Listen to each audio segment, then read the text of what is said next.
हरियाणा चौपाल में आपका स्वागत है और मैं हूं आपके साथ लोकेश लकी जगबानी। खबरों की शुरुआत करते हैं। हरियाणा के डीजीपी मनोज यादव ने गृह मंत्रालय को चिट्ठी लिखते हुए वापस आईबी में जाने की दरख्वास्त की थी, जिसको लेकर हरियाणा के गृह मंत्री अनिल विज ने कहा कि उन्होंने अपनी पारिवारिक कारणों का हवाला दिया है कि मुझे रिलीव कर दिया जाए। हमने उनकी अर्जी स्वीकार कर ली है। होम डिपार्टमेंट को कह दिया गया है कि नया पैनल बनाकर केंद्र में भेजा जाए। मनोज यादव को कह दिया है जब तक नया अरेंजमेंट ना हो जाए तब तक काम जारी रखें। वहीं महबूबा मुफ्ती के बयान पर अनिल विज ने कहा कि वो सारी जिंदगी बैठी रहें, उससे क्या फर्क पड़ता है। धारा 370 अब इस देश में दोबारा नहीं लग सकती। इसके अलावा गृह मंत्री अनिल विज ने पंजाब की राजनीति समेत जम्मू एयरबेस पर हुए ड्रोन हमले को लेकर अपनी प्रतिक्रिया दी। पारिवारिक कारणों का हवाला दिया है कि मुझे रिलीव कर दिया जाए, तो हमने उनकी एप्लीकेशन स्वीकार कर ली है और होम डिपार्टमेंट को कह दिया है कि नया पैनल बनाकर केंद्र में भेजा जाए। और मनोज यादव को हमने कहा है कि जब तक नया अरेंजमेंट ना हो जाए तब तक वो अपना काम जारी रखें। तो महबूबा मुफ्ती ने कहा कि जब तक धारा 370 दोबारा से बहाल नहीं होती तब तक हम चुनाव नहीं लड़ेंगे। ना लड़े, सारी जिंदगी ऐसे बैठी रहे, उसमें क्या फर्क पड़ता।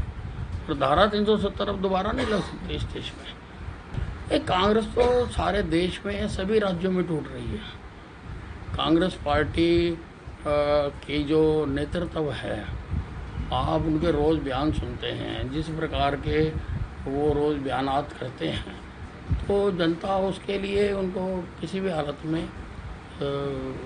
एक्सेप्ट नहीं कर सकती है। तो काफ़ी भगदड़ है सारे प्रदेशों में, और जगहों पर भी ये हो रहा है और पंजाब में भी हमारी पूरी तैयारी है। अभी तक हमारे पास फरीदाबाद में एक केस डिटेक्ट हुआ है और उसका हमने उनके जो 100% कॉन्टैक्ट ट्रेसिंग कराने के आदेश कर दिए हैं कि उनका सारों का टेस्ट कराया जाए जिनका ये हुआ है। बाकी हम लोगों से यही कहना चाहते हैं कि भाई कोरोना हल्का हो गया, ख़त्म नहीं हुआ है, इसलिए एहतियात बरतें ताकि ये नुकसान ना पहुंचा सके। नहीं, पूरी तरह से उसकी जांच हो रही है। देश की जो हाईएस्ट एजेंसियां हैं वो वहां पर पहुंची हुई हैं और जल्दी वो किसी निष्कर्ष पर पहुंचेंगे। निष्कर्ष पर पहुंचेंगे तो फिर जवाब भी देने के बारे में। प्रदेश के दौरे पर निकले एनएलओ के वरिष्ठ नेता अभय सिंह चौटाला आज फतेहाबाद पहुंचे और बीजेपी, कांग्रेस और जेजेपी पर जमकर निशाना साधा। तो साथ ही उन्होंने घोषणा की कि 2024 में उनकी सरकार आने पर बेरोजगारों के खाते में प्रतिमाह 21,000 रुपए की राशि डाली जाएगी। आज इस अवसर पर कार्यकर्ता सम्मेलन में भारी संख्या में युवाओं ने एनएलओ का दामन थामा। तो वहीं इस दौरान सोशल डिस्टेंसिंग की जमकर धज्जियां उड़ाई गई। हॉल में सैकड़ों लोग मौजूद रहे। यहां तक कि अभय चौटाला ने खुद दावा किया कि आज 500 से ज्यादा युवाओं ने एनएलओ ज्वाइन की है।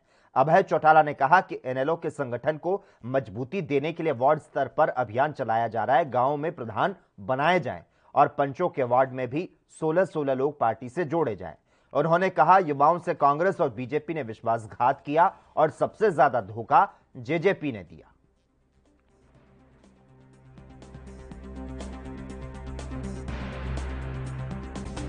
सरकार भाग रही है, चुनाव करा नहीं रही है। अगर चुनाव करवाती तो फिर अब तक नोटिफिकेशन हो जाना चाहिए था, तारीख तय हो जानी चाहिए थी। लेकिन कोविड का बहाना लेकर के टालने की कोशिश करी। बकरे की मां कितने दिन खैर बनाएगी, आखिर उसको कटना ही पड़ेगा। हमने फैसला किया है कि 2024 में जब हमारी सरकार बनेगी, हम नौजवान को बिल्कुल मायूस नहीं होने देंगे। हम पहली बात तो उसको रोजगार देंगे, नौकरी देंगे। अगर कोई बेरोजगार रह गया तो उसके खाते में 21,000 रुपया सरकार की तरफ से डाल के देंगे ताकि वो बच्चा मायूस ना हो, वो अपने पैरों पे खड़ा रह सके, वो अपना कारोबार आगे बढ़ा सके। अभय जी, जिस तरह से जो नौजवान की संख्या आज आपने देखी, उससे लगता नहीं कि नौजवान ही जो है देश में बदलाव लाता है। नौजवान ही हर चीज का तख्ता पलट करता है। ये तख्ता पलट है कि जो इतनी बड़ी संख्या में नौजवान आ रहे हैं, 100% इस सरकार का तख्ता पलटने का काम करेगा और इंडियन नेशनल लोकदल पार्टी की सरकार बनाए। इलाहाबाद का उपचुनाव हो जाए। जिस दिन इलाहाबाद के उपचुनाव में सरकार में जो लोग कैंडिडेट बनकर के आएंगे जिनकी जमानत जब्त होगी, उसके बाद इस सरकार का पतन शुरू हो जाएगा। मैं गारंटी के साथ कह सकता हूं ये बात कि तख्ता पलट से इस चुनाव से घोषित होते ही सरकार की उल्टी गिनती शुरू करा दूंगा और जैसे इलेक्शन के नतीजे आएंगे सरकार का इस हाशिए पे लाके खड़ा कर देंगे। हमें हुड्डा के पास तो 30 एमएलए थे, वो तो सरकार का कुछ बिगाड़ नहीं सकता, लेकिन आईएनएलडी का एक विधायक जो चुन करके जाएगा वो सरकार की चूड़ हिला देगा। वहीं हरियाणा कांग्रेस अध्यक्ष कुमारी शैलजा ने कहा कि राज्य में सत्ताधारी दल की नीति और नीयत का पर्दाफाश हो चुका है। लोग उसका असली चेहरा पहचान चुके हैं। सरकार की घोर जन विरोधी अलोकतांत्रिक नीतियों के चलते हर शहर में हर वर्ग के लोग सड़कों पर उतरने को तैयार हो रहे हैं। उन्होंने बढ़ती महंगाई को लेकर कहा कि जिस तरह से महंगाई बढ़ती जा रही है, आम लोगों का जीना मुश्किल हो चुका है। लोग सड़कों पर आ चुके हैं। उन्होंने कहा कि कांग्रेस पेट्रोल डीजल के दामों को लेकर प्रदर्शन करेगी। में पहुंच नहीं पा रहे, जहां वो जाते हैं उन्हें विरोध का सामना करना पड़ रहा है, आम लोगों के रोष का सामना करना पड़ रहा है, किसान मजदूर की नाराजगी का सामना करना पड़ रहा है। क्या कारण है कि आज के दिन कोई भी नागरिक इस सरकार से खुश रहना तो दूर की बात, संतुष्ट भी नहीं। किसी भी वर्ग को आप ले लीजिए, सब सड़कों पर आने को मजबूर हो चुके हैं। ये जश्न मनाना चाहते हैं। हमने 600 दिन पूरे किए। लोगों को दिखाना चाहते हैं कि हमने क्या किया। आज तक जो कुछ हुआ है इस सरकार ने किया है केवल कागजों पर किया। इसने हमेशा आम लोगों की आवाज उठाई है। हमने पेट्रोल डीजल की बढ़ती हुई कीमत के खिलाफ आंदोलन छेड़ा। पेट्रोल पंपों पे पीछे आपने देखा, आप सब लोगों ने रिपोर्टिंग भी की। आने वाले समय में कांग्रेस पार्टी इसको और जोर से इस बात को उठाएगी। हम लोग हर जगह ब्लॉक्स में धरना प्रदर्शन करेंगे। हम लोग जिला स्तर पर साइकिल यात्रा निकालेंगे। प्रदेश स्तर पर हम मार्च करेंगे। हम लोगों से हस्ताक्षर लेंगे इन बढ़ती हुई कीमतों के खिलाफ। पेट्रोल पंपों पर आम उपभोक्ताओं से हम हस्ताक्षर लेंगे। कांग्रेस पार्टी हर तरह से, कांग्रेस के सभी हिस्से, हमारी फ्रंटल ऑर्गेनाइजेशंस और सब लोग मिलकर, हमारे कार्यकर्ता लोग सब मिलकर। हरियाणा के गृह मंत्री के आदेश पर अंबाला में वैक्सीनेशन का कार्य जोरों पर है। स्वास्थ्य विभाग इसके लिए जगह जगह वैक्सीनेशन कैंप लगा रहे हैं। पहले यहां लोगों में वैक्सीन को लेकर एक भय नजर आता था, अब वो लगभग खत्म हो चुका है। शहर हो या फिर गांव हो, अब लोग जागरूक हो चुके हैं।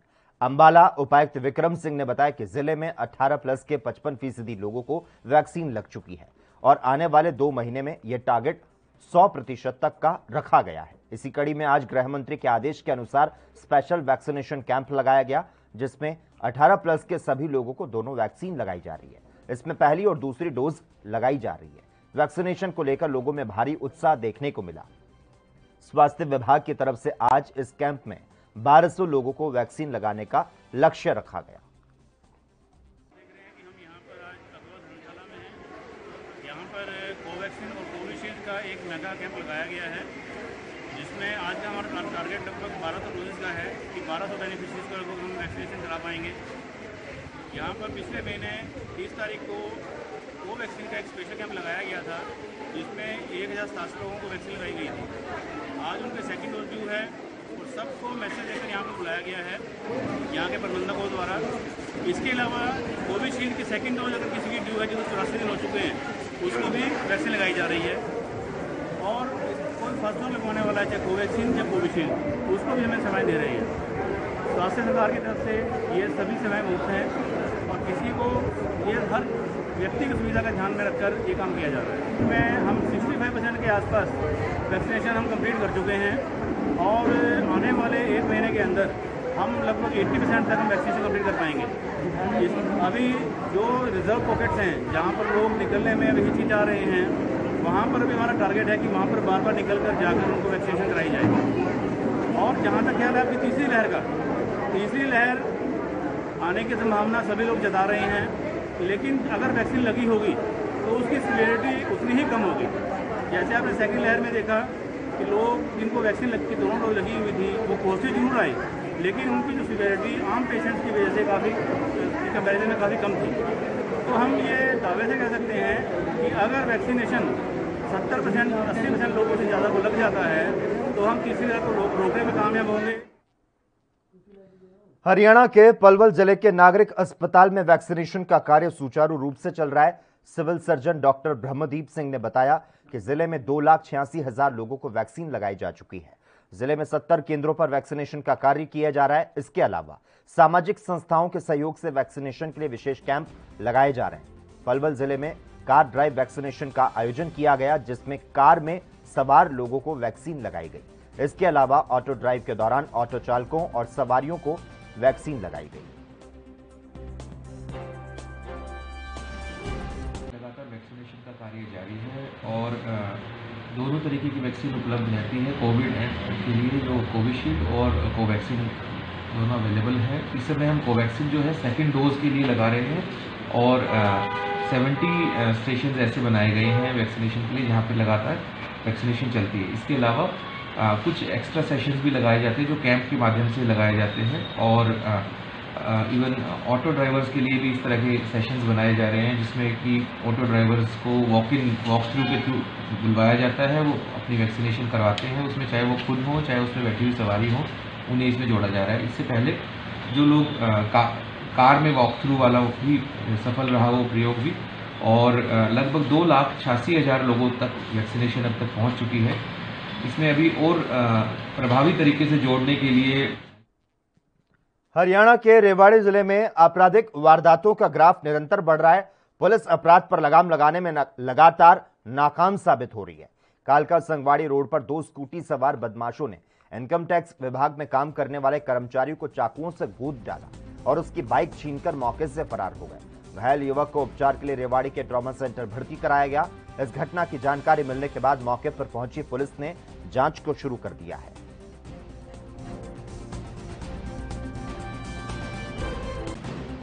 मैं तो अपनी दुकान में बैठा था, जैसे ही फोन आया तो भाई का फोन आया था जी, वो कह रहे कि ऐसे ऐसे मेरे साथ चक्कू मारे। तो मैं तो छोड़ के चल गई। जब चला गया था उसे देखने, वहाँ जाके देखा तो लथपथ हो रहे। उसने बताया कि 2 बंदे एक स्कूटी पर सवार थे। पहले तो उसने धक्का मारा, फिर उसने वो चक्कू मारे, वो फिर 2-3 चक्कू मारे, एक साइड में मारा, एक पीछे और 2 कंधे पे।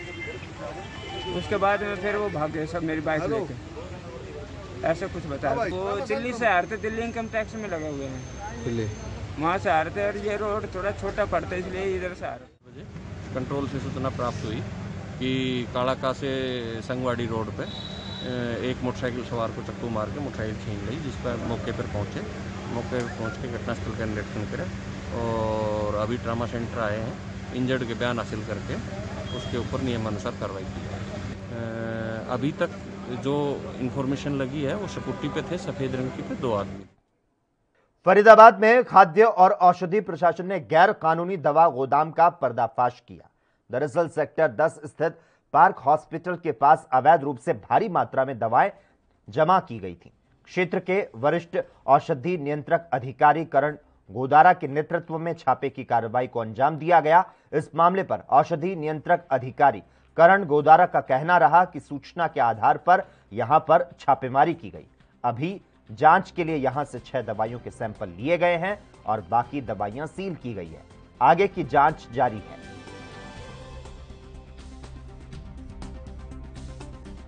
ये पार्क हॉस्पिटल के बराबर मंदिर है, उसके बराबर वाली गली में छापेमारी की गई है। यहाँ हमारे को गुप्त सूचना मिली थी कि एक बिना लाइसेंस का इलीगल गोदाम यहाँ पे बना हुआ है जिसके अंदर दवाइयाँ रखी हुई है। तो हमने यहाँ छापेमारी की है।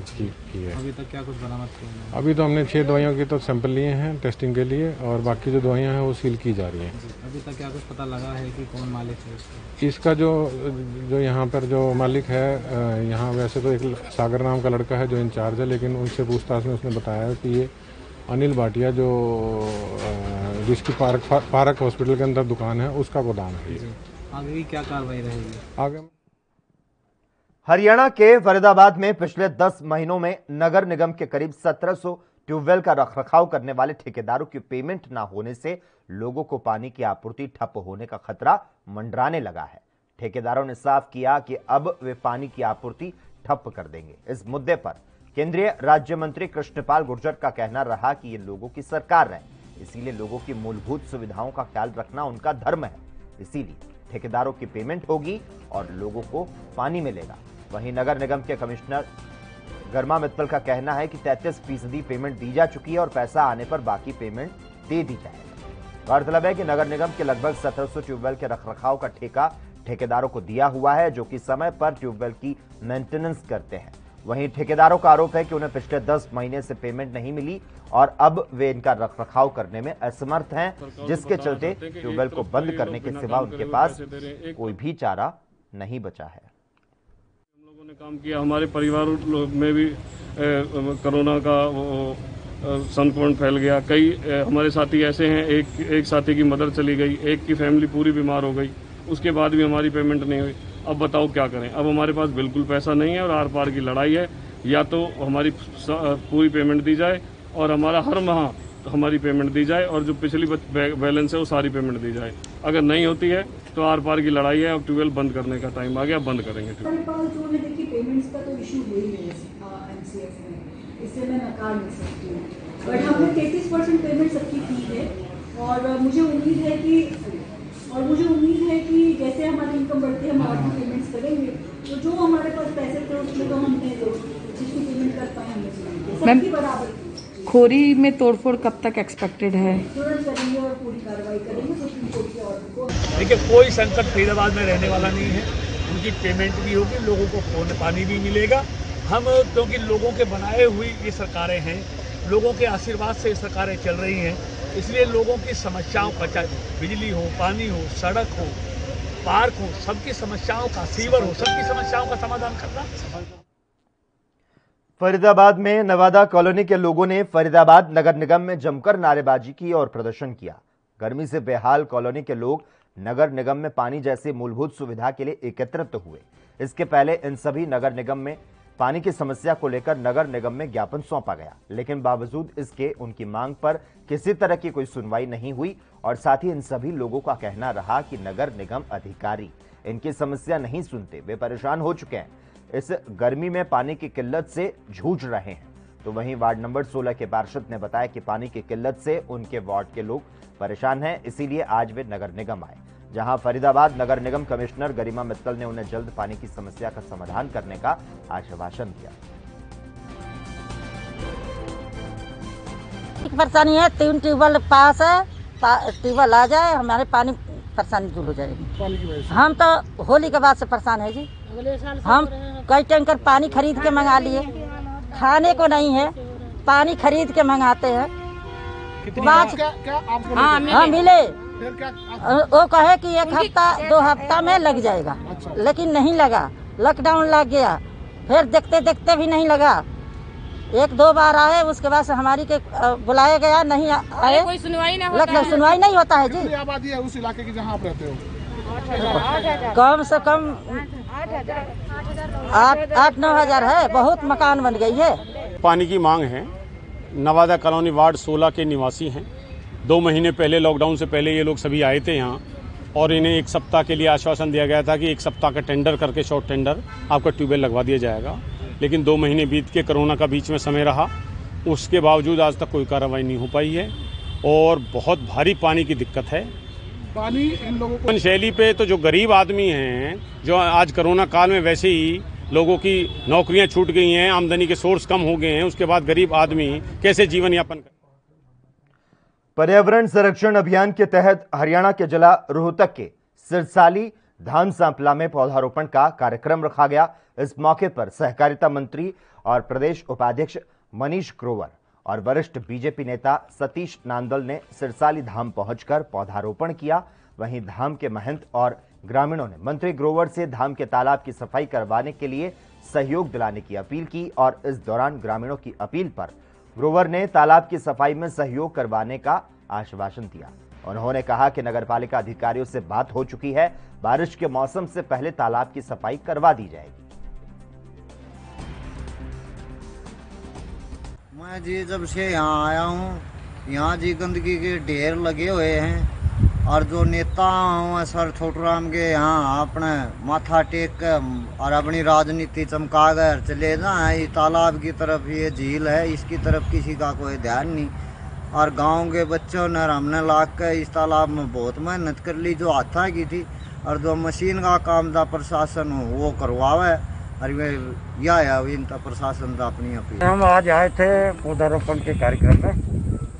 अपने कार्यक्रम के माध्यम से यहाँ के लोगों ने, महात्मा जी ने बताया कि सरोवर को सफाई के लिए, तो आज ही हमें पता लगा। हमने सेक्रेटरी साहब भी आए हुए हैं, हमने अधिकारियों से बात कर लिया, डीसी कमिश्नर की मैंने कहा है इनको तुरंत इसको बारिश से पहले इसको सफाई कराया जाए और इसको हम जल्दी सफाई कराएंगे। बात है कि फरवरी माह पे यहाँ पे पाकिस्तान के सैलानी आए थे, उन्होंने यहाँ की दयनीय हालत देखते हुए ये तक कह डाला कि एक धरोहर है जो आप लोगों से नहीं संभाली जाती। पाकिस्तान अपनी संभाल ले, हमारी चिंता ना करे। इस देश को संभालने के लिए 130 करोड़ जनता, हरियाणा की 2.5 करोड़ जनता हम संभाल सकते हैं। हमारे सारे अधिकारी इसके अच्छे सक्षम है, हमारा समाज भी अच्छा। ओम प्रकाश चौटाला के जेल से बाहर आने के बाद इनेलो जिला कार्यकारिणी में खाली पड़े पदों पर नियुक्ति करने में लगे हुए हैं। इसी कड़ी में पलवल जिला कार्यकारिणी में 2 साल के बाद विभिन्न 28 पदों के लिए नियुक्ति की हुई और 2 साल से ये सभी जो पद खाली पड़े हुए थे। इनेलो के जिला अध्यक्ष अजीत सिंह ने बताया कि चौटाला साहब के बाहर होने के बाद लगातार कार्यकारिणी को मजबूत करने का काम किया जा रहा है और जल्द ही पलवल में ओम प्रकाश चौटाला के द्वारा लोगों से मिलने के लिए दौरा किया जाएगा। तो वहीं दुष्यंत चौटाला पर वार करते हुए उन्होंने कहा कि जो दुष्यंत चौटाला ओम प्रकाश चौटाला की रिहाई से खुश होने का नाटक कर रहे हैं, जब ओम प्रकाश चौटाला का एक्सीडेंट हुआ तब उनके परिवार से कोई भी उन्हें देखने तक के लिए नहीं गया। दुष्यंत चौटाला केवल अपने प्रचार के लिए ओम प्रकाश चौटाला का नाम ले रहे हैं। इंडियन नेशनल लोकदल पार्टी ने अपना संगठन खड़े करने जोर तोर से लगी और जिस तरीके से आज हमने जिला कार्यकारिणी घोषित करी है अपनी, उसमें हमने 27 जो हमारे पदाधिकारी थे उनकी लिस्ट है, मैंने आपको दी है। और जो हमारे हल्का अध्यक्ष हैं, ग्रामीण आंचल के शहरी अध्यक्ष हैं, उनकी घोषणा पार्टी चंडीगढ़ से करेगी। आगे की रणनीति के बारे में आपको बताऊं, चौटाला साहब के सजा पूरी होने के बाद अब पार्टी उनके प्रोग्राम बनाएगी डिस्ट्रिक्ट लेवल से और डिस्ट्रिक्ट लेवल के बाद उनके गांव लेवल के प्रोग्राम बनाएगी। दूसरी तरफ इंडियन नेशनल लोकदल पार्टी की तरफ आज आम जनमानस बड़ी उम्मीद, किसान वर्ग, मजदूर वर्ग, कमेरा वर्ग, जिस तरीके से भारतीय जनता पार्टी ने किसानों के विरुद्ध 3 कृषि बिल पास किए हैं, उसको आप देख रहे हो। पिछले लगातार 7 महीने से किसान धरने आंदोलन में लगा हुआ है, लेकिन सरकार के कान में जूं तक नहीं चली। जब किसान को चाहिए नहीं तो क्यों जबरदस्ती उन पर थोपा जा रहा है? क्या इस देश का किसान, जिसको कहा जाता है कि भाई देश में नारा लगता है जय जवान जय किसान का, लेकिन आज किसान बरसात में, गर्मी में, सर्दी में रोडों पे पड़ा हुआ है। और हमारे प्रधानमंत्री जी और हरियाणा प्रदेश के मुख्यमंत्री जी कहते हैं कि हम किसान हितैषी हैं, हम किसान की आय दुगनी करेंगे। दुष्यंत चौटाला जी को वाकई में खुशी होती तो इससे पहले चौटाला साहब का एक्सीडेंट हुआ था, क्या उस परिवार में से एक भी आदमी चौटाला साहब की राजी खुशी पूछने गया, उनका हालचाल जानने गया, क्या उन्हें देखने गए? तो मेरा तो यही कहना है कि दुष्यंत चौटाला जी सिर्फ एक जनता में अपना प्रचार करने के लिए, दिखावा करने के लिए ये बयान दे रहे हैं, बाकी उनको अपने दादा से कोई। और इसी के साथ ही हरियाणा चौपाल में बस इतना ही। तमाम अहम खबरों के लिए लगातार आप देखते रहिए ANB न्यूज।